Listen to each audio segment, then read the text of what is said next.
Kapal jenis MRSS alias Multi-Role Support Ship, buatan dalam negeri oleh PT PAL Indonesia, menarik minat negara tetangga dan saat ini sudah mulai ada pembicaraan untuk ekspor atau penjualannya ke negara tersebut. Para pecinta kapal tempur, pengamat militer, hingga fans berat teknologi dalam negeri, simak baik-baik.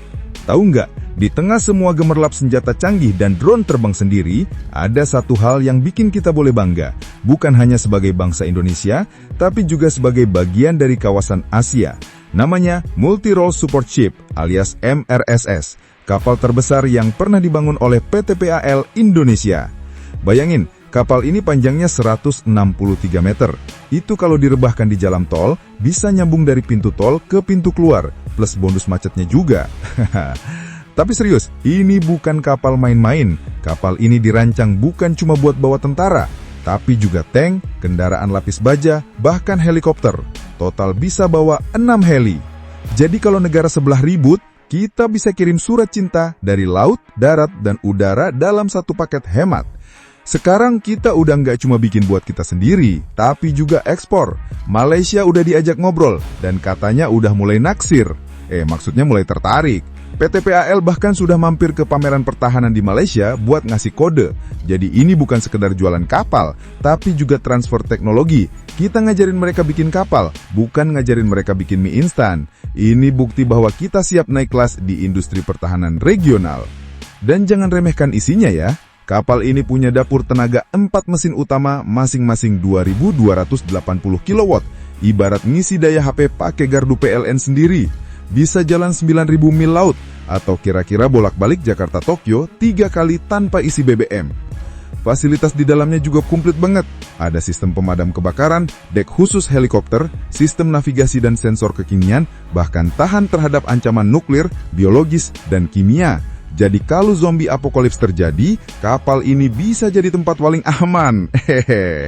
Dan jangan salah, kapal ini bukan cuma buat perang-perangan. Dalam misi kemanusiaan seperti bencana alam, kapal ini bisa jadi kapal bantuan, rumah sakit, bahkan kapal pengungsian.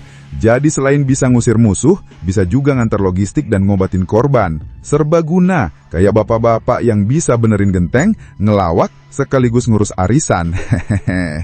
Oh iya, di Indo Defense 2025 kemarin, PT PAL nggak cuma bawa kapal ini, mereka juga pamerin kapal selam otonom yang bisa menyelam sendiri pakai otak.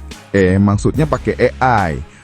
Ini kapal selam nggak perlu tukang masak atau supir, dia bisa jalan sendiri, muter-muter bawah laut kayak ninja. Dengan nilai TKDN lebih dari 50%, ini bukan cuma barang canggih, tapi juga produk lokal. Indonesia semakin mandiri. Terus, PT PAL juga kembangin Combat Management System atau CMS.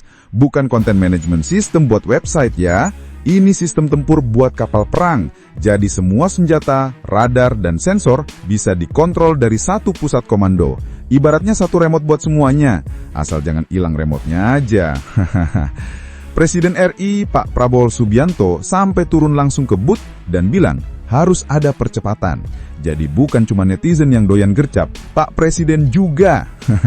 Dan jangan lupa, selain MRSS, kapal selam, dan CMS, PT PAL juga pamerin berbagai kapal hebat lainnya. Ada Fregat Merah Putih, Landing Platform Dock, kapal rumah sakit, dan Scorpion Submarine. Semuanya hasil dari mimpi panjang dan kerja keras anak bangsa. Para pecinta kapal tempur, semua inovasi yang dipamerkan PT PAL ini bukan sekedar teknologi keren buat dipajang di museum atau buat bikin iri negara tetangga. Tapi ini adalah bukti nyata bahwa industri pertahanan Indonesia sudah bukan anak bawang lagi di Asia Tenggara. Kita bukan cuma bisa beli, kita sudah bisa buat, bahkan bisa jual. Bayangkan sebentar, dulu kita impor kapal, sekarang kita ekspor kapal. Dulu kita pasif terima teknologi, sekarang kita transfer teknologi. Ini kayak dulu belajar nyetir, sekarang malah bikin mobilnya sendiri, lengkap dengan AI dan turbo. Tapi tentu, jalan ke sini nggak mulus. Butuh waktu bertahun-tahun, kerja keras insinyur, teknisi, sampai tukang las yang rela begadang demi ngerampungin kapal ini di Surabaya. Ini bukan cuma kemenangan PT PAL, tapi juga kemenangan semua orang yang pernah nyumbang ilmu, tenaga, dan semangat. Dan kalau kita lihat lebih dalam, apa yang dilakukan PT PAL itu bukan hanya memperkuat militer Indonesia, tapi juga membangun diplomasi.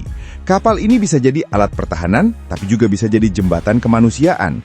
Bisa digunakan untuk mengangkut pasukan, tapi juga bisa untuk bantu korban bencana di negara sahabat. Kita jadi bangsa yang siap menjaga kedaulatan, tapi juga siap menolong saat saudara kita kena musibah. Karena kekuatan itu bukan cuma tentang senjata, tapi juga tentang kemampuan untuk membantu. Dan yang paling membanggakan, semua ini dilakukan dengan semangat kemandirian. Kita kembangkan kapal selam otonom sendiri, kita bangun sistem tempur sendiri, kita rancang dan pasarkan kapal MRSS ke dunia dengan brand Indonesia. Ini semua sejalan dengan visi besar Presiden kita, yang terus mendorong agar industri pertahanan nasional berdiri di kaki sendiri, berdikari dan bebas dari ketergantungan luar negeri. Jadi buat teman-teman muda, mahasiswa teknik, pelaut, atau bahkan anak SMK yang lagi magang di galangan kapal, yakinlah, masa depan industri pertahanan kita cerah dan kalian semua adalah bagian dari masa depan itu. Dan buat negara-negara tetangga yang mungkin nanya, Indonesia, bisa nggak bikin kapal buat kami juga? Kita bisa jawab dengan tenang sambil senyum. Bisa dong, mau varian lengkap atau minimalis? Harga bisa dibicarakan. Jadi sekian cerita dari Indo Defense 2025 ini, di mana Indonesia nggak hanya jadi tuan rumah, tapi juga jadi pemain utama. Yang dulunya duduk di bangku penonton, kini sudah naik ke atas panggung. Karena kalau bukan kita yang percaya pada kemampuan bangsa sendiri, siapa lagi? Dan kalau bukan sekarang, kapan lagi? Thanks banget buat yang udah nonton sampai habis. Kalau suka, ya di-like aja. Kalau merasa cocok, langsung subscribe. Dan kalau jempol udah gatal pengen ngetik, antem aja tuh kolom komentar. Mau debat? Boleh. Mau bercanda? Gas. Yang penting sopan.